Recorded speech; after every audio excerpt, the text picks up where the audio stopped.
नमस्कार जी। आज हम डिस्कस करेंगे 4 दिसंबर का द हिंदू न्यूज़पेपर और पीआईबी का इंपॉर्टेंट करंट अफेयर्स। देखिए, सबसे पहले मैं आपको बता दूं, हमारा पूरे महीने का करंट अफेयर सिर्फ 7 पेज का पीडीएफ होता है और वो आपको फ्री ऑफ कॉस्ट हमारा जो टेलीग्राम चैनल है, नीचे आपको लिंक मिलेगा, वहाँ पे अपलोड होता है। और नवंबर 2023 तक का बिल्कुल पीडीएफ हम लोग अपलोड कर चुके हैं, डाउनलोड कर सकते हैं।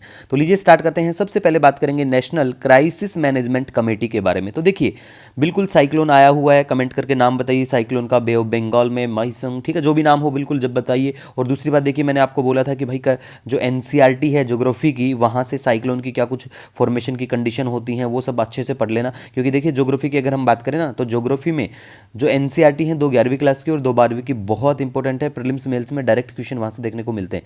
तो देखिए, नेशनल क्राइसिस मैनेजमेंट कमेटी के बारे में बात करें, भारत सरकार के द्वारा सेटअप किया जाता है। अगर हमारे देश में कोई नेचुरल कैलेमिटी आ जाती है तो कैसे क्या उसको इफेक्टिव कोऑर्डिनेशन, इंप्लीमेंटेशन मेजर्स का करना है, तो वो सब देख रेख करती है ये कमेटी। इसको हेड किया जाता है कैबिनेट सेक्रेटरी के द्वारा।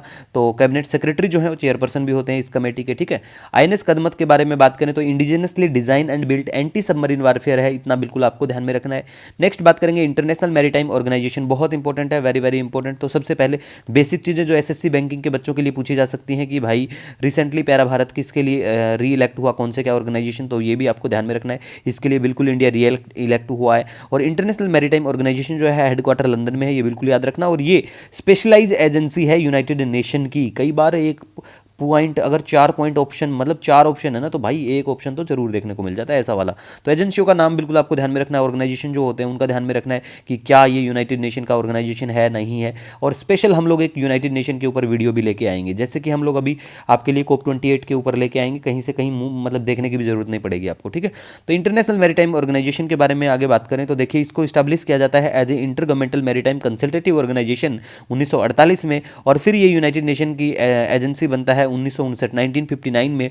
और इसका जो नाम है आज इंटरनेशनल मैरीटाइम ऑर्गेनाइजेशन, ये नाम 1982 में इसको मतलब रीनेम किया जाता है, तो याद रख सकते हैं, ठीक है। हाँ, मेनली इसका मोटिव क्या है, क्या कुछ इसका मतलब अगर हम बात करें यहाँ पे ऑब्जेक्टिव, तो ग्लोबल स्टैंडर्ड सेटिंग अथॉरिटी है, safety security environmental performance of international shipping का ये देखती है, ठीक है। जैसा नाम होगा वही उसी फील्ड में काम करेंगे और क्या करेंगे, ठीक है। और दूसरा देखिए, भारत जो है term of council will be for biennium 24-25 के लिए होगा। एक छोटा सा कटआउट भी वैसे मैंने टेलीग्राम पे शेयर कर दिया है, देख लेना, पीआईबी का है, काफी इंपॉर्टेंट है। और देखिए, इंडिया जो है वो आता है under the category of 10 states with the largest interest in international seaborne trade, ठीक है। पीआईबी की लाइन है, बहुत इंपॉर्टेंट है, ऑप्शन में अगर पूछा जाएगा इंटरनेशनल मैरीटाइम ऑर्गेनाइजेशन के बारे में तो ये लाइन जरूर देखने को मिल सकती है, ठीक है। और 175 मेंबर स्टेट ये बिल्कुल ऑर्गेनाइजेशन है, ठीक है गाइस। नेक्स्ट हम बात करेंगे दिल्ली मोस्ट अनसेफ सिटी है। मेट्रोपॉलिटन सिटीज की बात करें तो वुमेन सेफ्टी के ऊपर ये रिपोर्ट आती है नेशनल क्राइम रिकॉर्ड ब्यूरो की, ठीक है, एनसीआरबी की। और इसमें बताया जाता है कि 3 केसेज ऑफ रेफ रजिस्टर्ड होते हैं एवरीडे। 2022 का डाटा है ये, 3 केस तो रजिस्टर्ड होते हैं, बाकी नहीं होते, उनकी तो बात ही अलग होती है। विम्पी किड सीरीज के बारे में बात करें तो इसके ऑथर हैं जेफ किनी, दिल्ली आ रहे हैं भाई, इसीलिए चर्चा में था। और ये जो विम्पी किड सीरीज है ना, ये बेस्ट सेलिंग है, इसीलिए मैंने यहाँ पे मतलब हम लोगों ने यहाँ पे नोट डाउन किया। नेक्स्ट हम यहाँ पे बात करेंगे इंडोनेशिया का मेरापी वल्कनो इरप्ट होता है। मैप में लोकेशन आपको दिखाएंगे, इंडोनेशिया के और भी वल्कनो आपको दिखाए जाएंगे।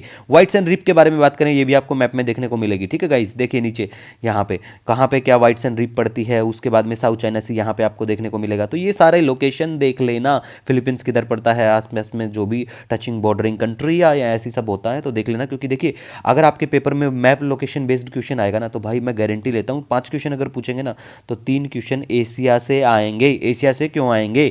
एशिया से इसलिए आएंगे क्योंकि आप एशिया में रहते हो, जिस कंटिनेंट महाद्वीप में आप रहते हो उसके बारे में तो आपको पता ही होना चाहिए, ठीक है। तो एशिया को तो अच्छे से रट लेना, कौन सा क्या देश की बॉर्डर, कौन सी क्या स्ट्रीट कहाँ पड़ती है, कौन सी क्या सी कहाँ पड़ती है, सब कुछ पता होना चाहिए, ठीक है। देख लेना, कुछ भी नहीं छूटेगा, डायरेक्ट वहीं से पूछा जाएगा। डिकोड इनिशिएटिव के बारे में बात करें, आइसलैंड से संबंधित कंट्रोवर्शियल ये रहा था, ठीक है। और ये जेनेटिक्स जीनोम सीक्वेंसिंग, जीनोम से संबंधित है, तो जीनोम्स के बारे में बेसिकली पता कर लेना, अच्छे से जान लेना। और आज का एडिटोरियल अगर आप पढ़ना चाहते हो आर्टिकल ये, तो पढ़ लेना, इसका काफ़ी अच्छा है, ठीक है।